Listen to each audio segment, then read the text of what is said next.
Ini banyak kursi Bang di bawah, banyak kursi.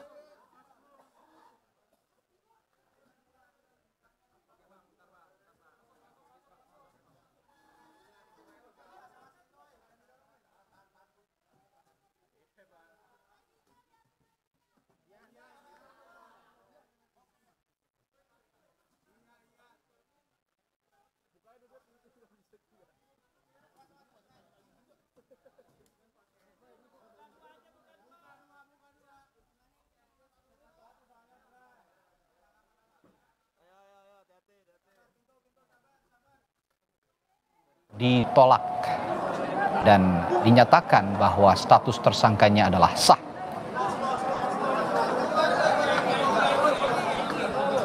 KPK memeriksa Hasto Kristianto di gedung KPK Jakarta setelah sebelumnya Hasto tidak hadir dalam pemeriksaan yang dijadwalkan pada Senin lalu, tanggal 17 Februari, dengan alasan akan kembali mengajukan pra-peradilan atas penetapan tersangkanya. Namun KPK mengatakan setelah itu bahwa proses pra-peradilan jika ingin ditempuh